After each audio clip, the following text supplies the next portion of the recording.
Today we're talking to Bracha Goldsmith, and this is a very spur of the moment thing. So we were all on our way to bed, but now we're here. Now we're here, and we just told Bracha, because I watch her videos, that it's her fault that we got a dog, and how crazy is that? So, Bracha, you're an astrologer, and you help people. You've been helping so many people. Especially during these last 2 years, you've meant so much for us both. Yeah, and you've been a light in the darkness when we watch you every week. Every time there's a new video, we watched it and we listen to your words, and we can see in the comment section that people are so grateful. You help them so much. Yeah. So thank you very much for that. And might I say that your dog is beautiful, Otto. I just met him and he's absolutely adorable. So I'm very glad you got him. I'm sure you're going to be very happy with him. Yeah.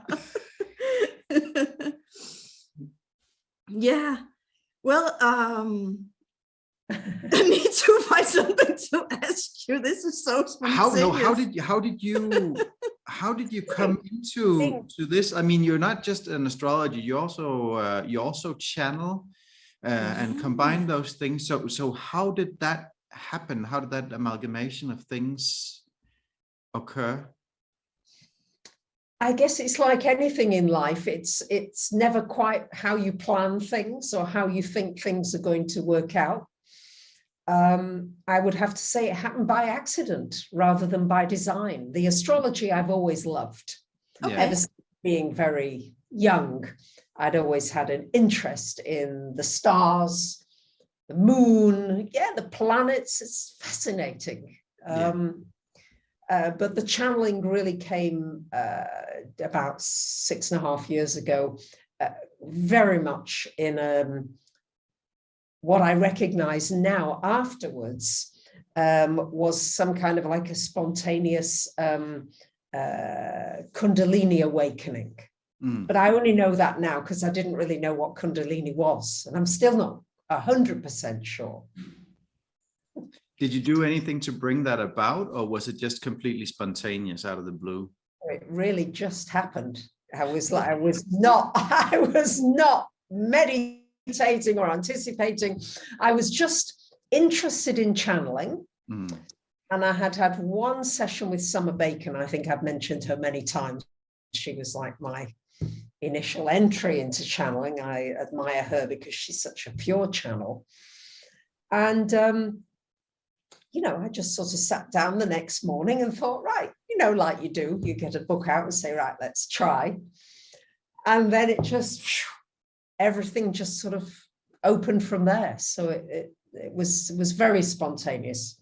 You couldn't have planned it. Wow. And we're calling this summit, Whose Life Is It Anyway?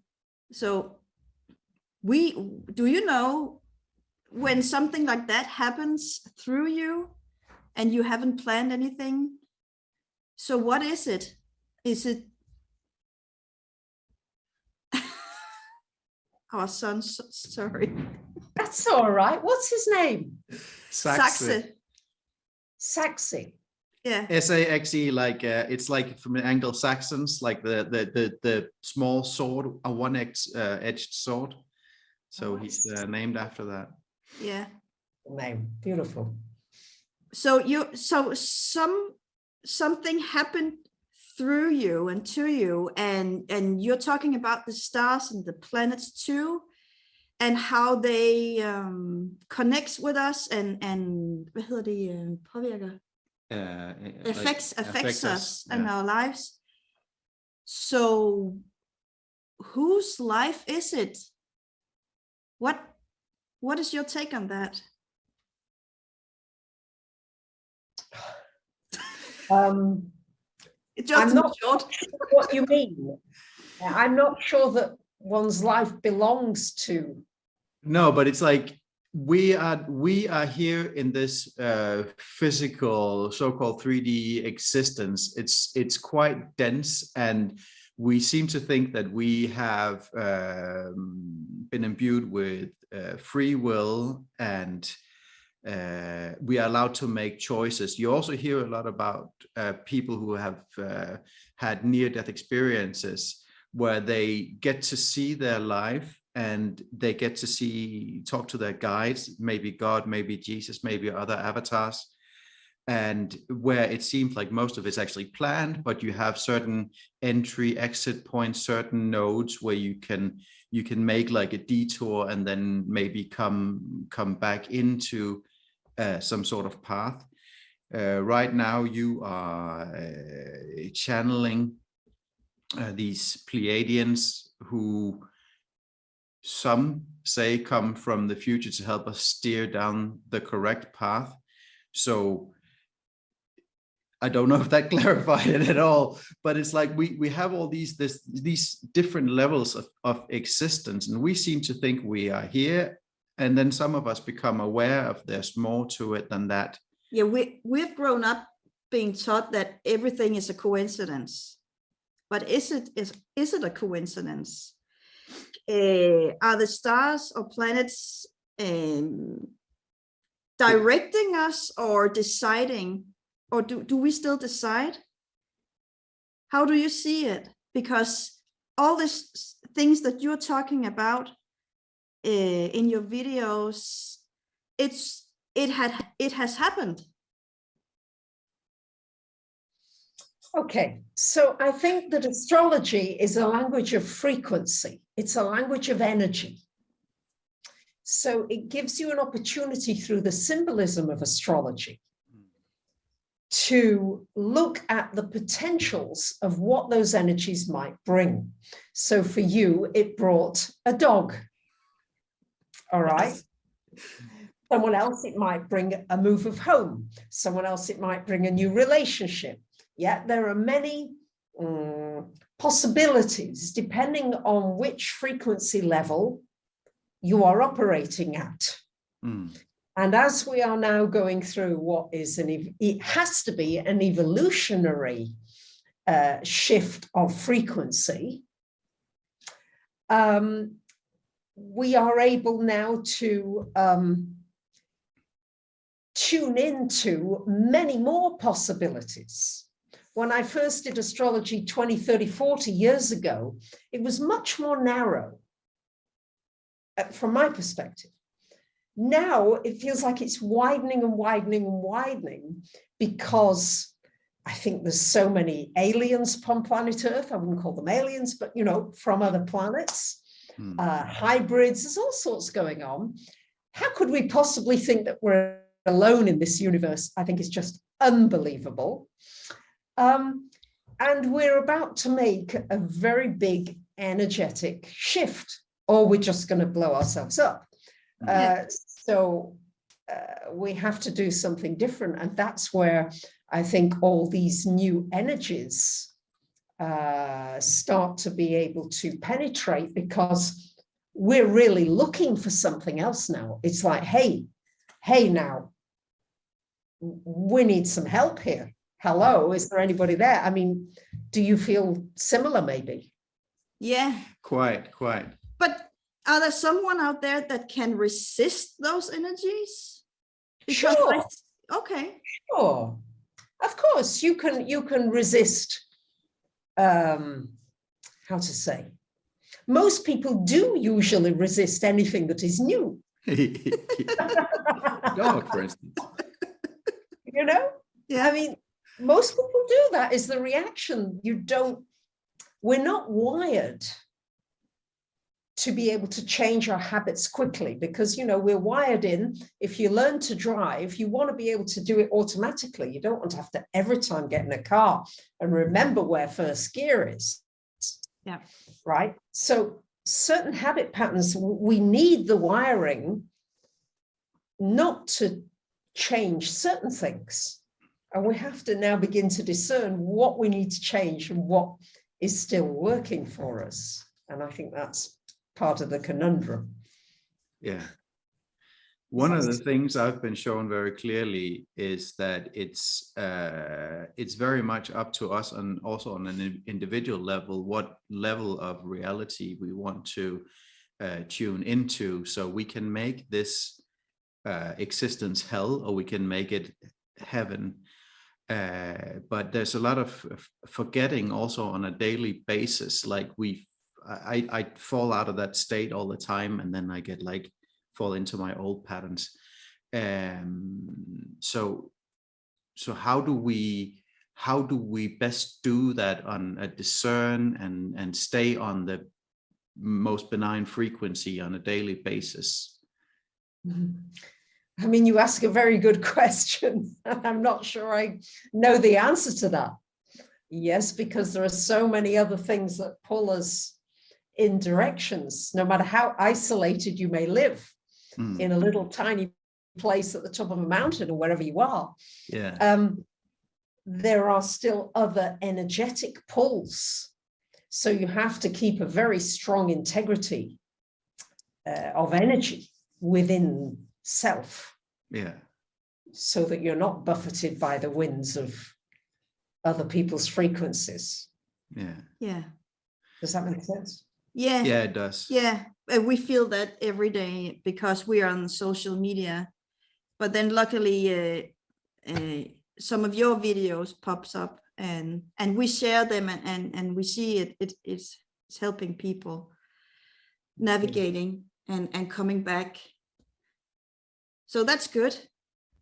I see a lot of people are getting very scared of the so-called new age movement, because they're and then they jump from that straight into like let's say a hardcore Christianity, where there's only one possible interpretation of things, which to me seems like it's the same things, like either over here or completely over here. So there are like, as well as there are benign beings out there here to help us, there are also some that want to use us for their own devices, whether that be straight humans or other entities. And you come into contact with other entities through your channelings. Like how do you discern between somebody who wants to manipulate you or somebody who's actually here for the benefit of all of us as a whole? Okay, I can only tell you of my own experience here, all right? Because I imagine that it's extremely different for others, and I feel as though my experience is very limited. Okay, I'm a newbie, I'm a beginner at this, so please take it in that spirit. Absolutely. All I can say is that I know by the feeling. So if the feeling is loving and joyful and kind, then why would I not be open to that? Yeah. Why would I not welcome that into my life? Only at the very beginning did I get maybe one or two little dodgy things. And I just said, bugger off, go on your way. And it never came back, nothing came back, and nothing ever happened again. So I think it's very much a matter of just trusting what's the feeling of the energy. It's a bit like a person. You know, if someone's coming at you and you can see that this person is full of rage and anger, it's like, whoa, yeah, you automatically want to back off.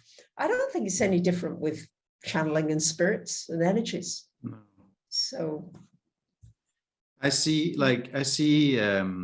humanity as in many ways extremely traumatized and on purpose, and for many, including myself, because there's so much pain we carry around, it's often quite difficult to see clearly, because we have so many filters on because of those traumas. So for me, it can be quite difficult to make that discernment. I would certainly agree with you. It's just that what the way it seems from the perspective that I'm seeing it, and from the Pleiadians' perspective, we have to create a whole new Earth. Yeah. All right. All of the systems, everything that we've had running is not a good match to the higher frequency that we must move into. And we know it intrinsically, we know, and that's why we're getting pulled by these various forces, the pharmaceuticals, the medical industry, that whole industry. Yeah. And I was saying on the live stream just now that, the third major leading cause of death is iatrogenic disease, from iatros, a doctor in Greek. Iatros. It comes from the iatros, the doctor. Yeah. So we must begin to reevaluate the systems that are killing us, or not for our highest good. Let's put it that way. It's not to say that all of it is bad, but a lot of it must be if they're killing a lot of people. Yeah. And it's I felt it when he woke me up in March 2020. He said, we're in lockdown.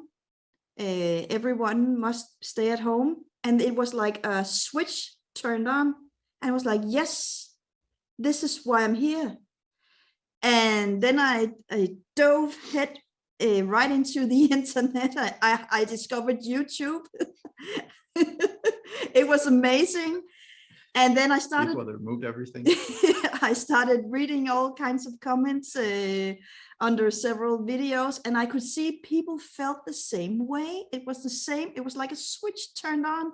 This is why we're here. We're here to do something. We've been waiting all our lives for this to happen.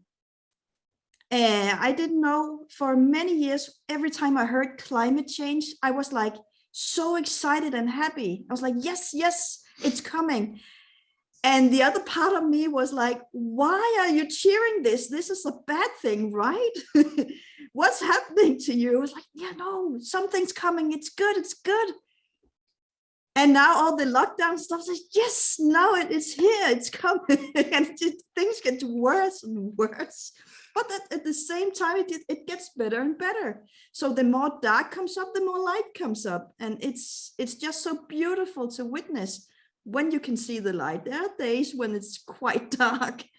And then we pull each other up, we help each other. We're doing this summit, you're doing all your videos and helping people that way. So everybody must bring to the table what we can bring, no matter what it is. Hey, thanks for watching. If you liked what you just saw, head on over to whoselifeisitsummit.com/podcast, where you can find full-length episodes as well as in audio format, and we do a lot of other cool stuff. You can hang out with us and other like-minded individuals who want to create a world that works for everyone, and we do that on our platform where we can chat, and we have Q&As and exclusive interviews as well. So there's so much to get over there. So come on over and play with us.